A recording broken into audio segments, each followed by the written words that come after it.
All right, guys, welcome back to the channel. Welcome if you're new. Thank you for taking time out of your day to check the video out. We have more PlayStation news, rumors, and leaks to go over and cover today.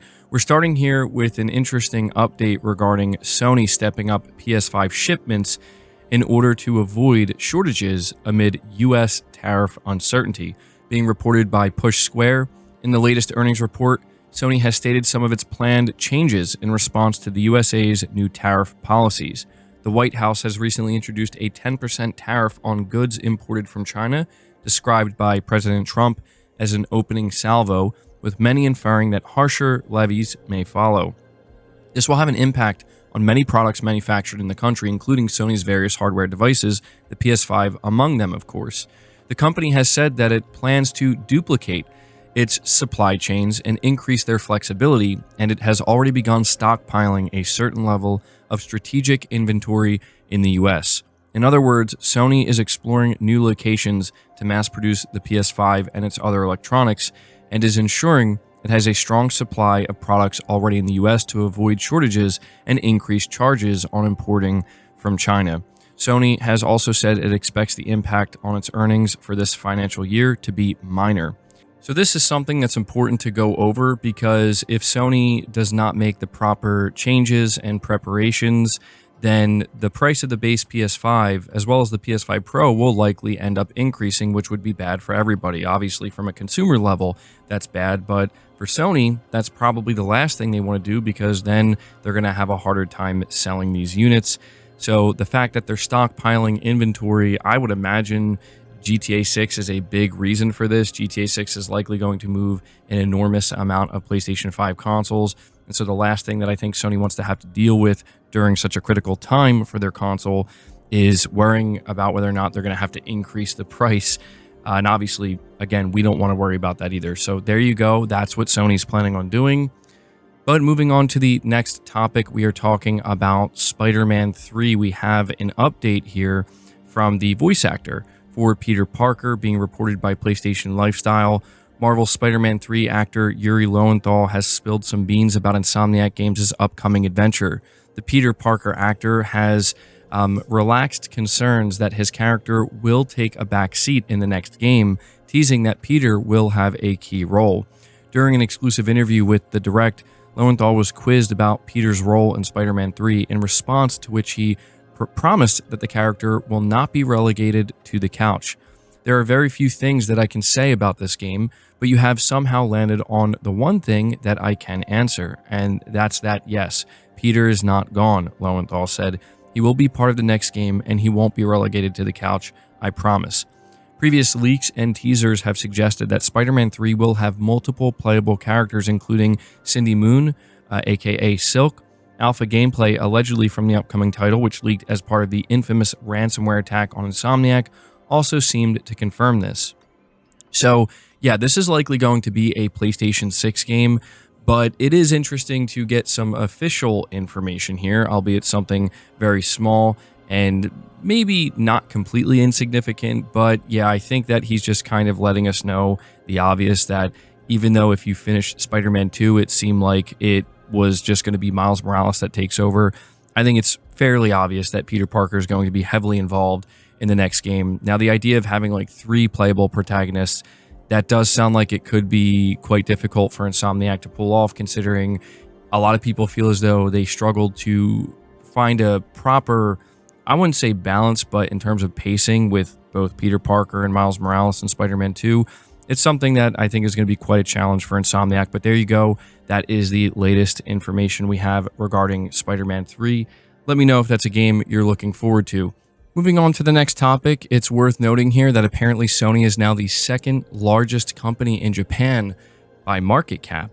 Coming from Push Square, they say what began as a tiny electronics shop with 8 employees, part of the nationwide economic rebuilding effort after World War II, has risen to become Japan's second largest company by market cap, largely thanks to the PlayStation division of the company, far and away its most profitable.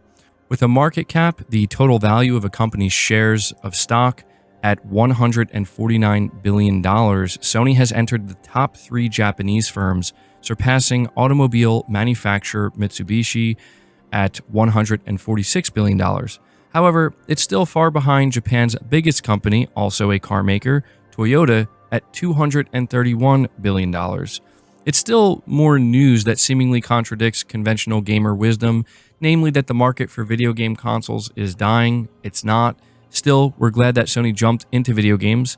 Our history and that of many millions of others might have been very different. So, yeah, not something too significant here in terms of like how this impacts you, but it's still something that I think is worth covering because, yeah, not only does it show how big gaming has become as a whole, but more importantly, how critical gaming is to Sony as a company.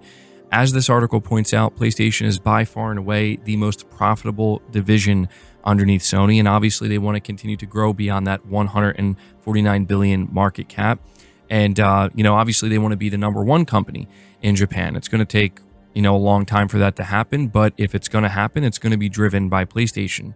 So if you're wondering just how important PlayStation is to Sony as a company as a whole and how important it is for them in terms of future growth, it's incredibly important.